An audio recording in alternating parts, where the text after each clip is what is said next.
Tania du jour, donc nous sommes aujourd'hui le 14 Menachem Av. On a expliqué hier qu'il y a deux façons de s'attacher à Hachem. La première est rationnelle, c'est pour ça que elle est chitzoni, elle est superficielle, parce qu'elle dépend de la qualité de ma réflexion. La deuxième façon de s'attacher à Kadosh Baruch Hu est beaucoup plus profonde. Pourquoi?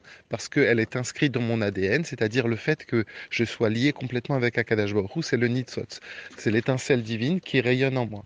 Comme on a expliqué hier, normalement, cet attachement-là, c'est que Hachem qui peut le créer, c'est que Hachem qui peut le faire, puisque justement, ça dépasse l'entendement.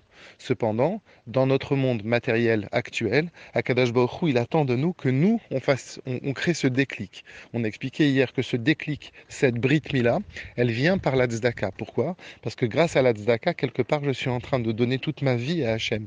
Je montre que mon existence, que mon travail, que mon labeur, ça, je l'offre à Hachem. Et donc, il n'y a pas plus grand niveau d'attachement pour Akadosh Baruch Hu. Et donc, aujourd'hui, l'Admorazaken, il va nous expliquer le Passouk Tzedek, Lefanav, Yehaler, qu'on avait commencé à expliquer hier. Donc maintenant, on comprend ces trois mots. Tzedek, la tzedaka. Lefanav, pour arriver au pnimi. Lefanav peut vouloir dire aussi la profondeur. Yehaler, c'est ça qui va m'amener. C'est ça qui va amener à arriver à la profondeur. C'est quoi? C'est la tzedaka. Et donc finalement, on arrive à comprendre que cet attachement, seul la tzedaka peut nous l'amener. Et par ce biais-là, eh bien, elle va influencer à faire en sorte que toutes les autres mitzvot, et même mon étude de la Torah, et va être profond, à la différence d'un attachement que j'aurai quand mon attachement est rationnel. Donc là, on va arriver à un niveau beaucoup plus haut d'attachement. Encore une fois, je le répète, réfléchir, avoir un attachement rationnel avec Akadosh Baruch Hu n'est pas à bannir.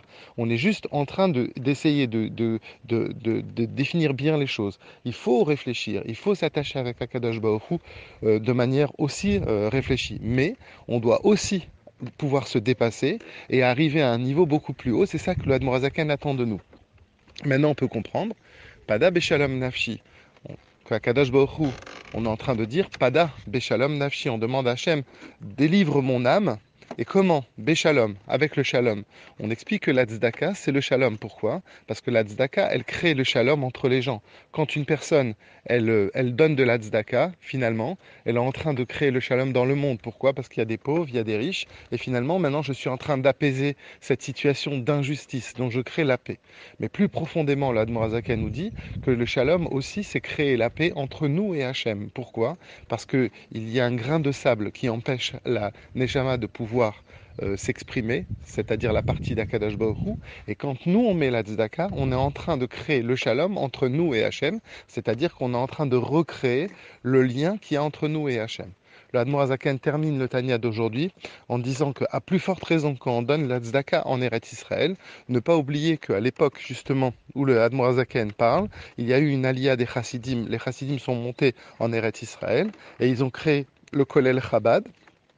Et le Admorazaken a beaucoup appelé les chassidim à développer et à soutenir. Et donc il explique, à plus forte raison, quand on donne la tzedaka, et en plus pour une œuvre qui se trouve en Eretz Israël, et en plus pour le Limud Torah, à plus forte raison que grâce à ça, on crée le shalom. Et donc on libère cette énergie pour pouvoir s'attacher avec Hachem de manière pleine et entière.